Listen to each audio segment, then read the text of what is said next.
Hello friends, இன்றைக்கி நம்ம எல்லாருக்கும் ரொம்ப பிடிச்ச மேரி பிஸ்கட் வச்சு புட்டிங் எப்படி செய்கிறதுன்னு பார்க்கலாம். வாங்க வீடியோக்குள்ளே போகலாம்.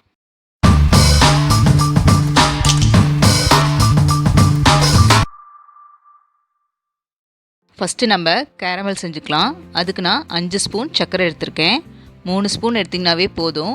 ஆனால் நான் நிறையா கேரமல் வேணுன்றதுக்காக 5 ஸ்பூன் எடுத்திருக்கேன். அது கூட 1 ஸ்பூன் தண்ணி சேர்த்திக்கலாம்.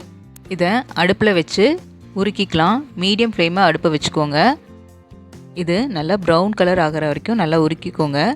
உருக்கிட்டு இது சக்கரை எல்லா பக்கமும் படுற மாதிரி, சைட்லலாம் படுற மாதிரி நல்லா இப்படி திருப்பி விட்டுக்கோங்க. பாருங்கள், இது நல்லா கேரமலைஸ் ஆயிடுச்சு. இதை நம்ம இப்போ இறக்கிடலாம். இது நல்லா செட் ஆகட்டும். அடுத்தது நான் மிக்சியில் 12 மேரி பிஸ்கட் எடுத்து போட்டிருக்கேன். மேரி பிஸ்கட் தான் போடணுன்ட்டு இல்லை, நீங்கள் உங்களுக்கு பிடிச்சது மில்க் பிக்கீஸ், பார்லேஜி எது வேணாலும் போட்டுக்கலாம். அடுத்தது 1 ஸ்பூன் காஃபி பவுடர் ஆட் பண்ணிக்கலாம். பிஸ்கட் கூட காஃபி பவுடர் ஆட் பண்ணும்போது டேஸ்ட் சூப்பராக இருக்கும். அடுத்தது அரை கப் சர்க்கரை ஆட் பண்ணிக்கலாம். இப்போ இதெல்லாம் மிக்சியில் போட்டு நல்லா பவுடர் பண்ணிக்கலாம். பாருங்கள், இப்போ நல்லா பவுடர் ஆயிடுச்சு. இது கூட 2 கப் பால் சேர்த்திக்கலாம். அப்புறம் 3 முட்டை இதில் உடச்சி ஊற்றிக்கலாம். இப்போ இதை நல்லா மிக்சியில் போட்டு அடிச்சுக்கலாம். பாருங்கள், இது நல்லா அடித்தாச்சு. கேரமலும் நல்லா செட் ஆயிடுச்சு. இப்போ நம்ம இதை ஊற்றிக்கலாம். இதில் நம்ம யூஸ் பண்ணியிருக்க பொருள் எல்லாமே வீட்டில் எப்போதுமே நம்மக்கிட்ட இருக்க பொருட்கள் தான். அதனால் நீங்கள் டக்குன்னு செஞ்சிடலாம். நான் இன்றைக்கி இட்லி பாத்திரத்தில் செய்ய போகிறேன்.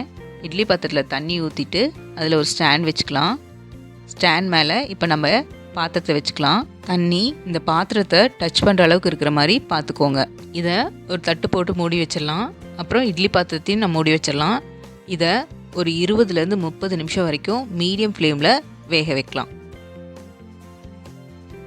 பாருங்கள், இப்போ இது ஓப்பன் பண்ணி பார்க்கலாம். இது வெந்துருச்சுன்னு நினைக்கிறேன்.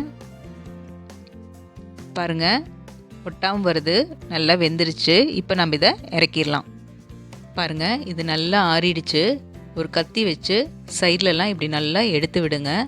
அப்போ தான் உங்களுக்கு எடுக்கிறதுக்கு நல்லா ஈஸியாக வரும். மேலே ஒரு தட்டை இந்த மாதிரி வச்சு கமுத்திக்கலாம். கமுத்திட்டு ஒரு தட்டு தட்டிட்டு இப்படி நம்ம எடுத்துடலாம்.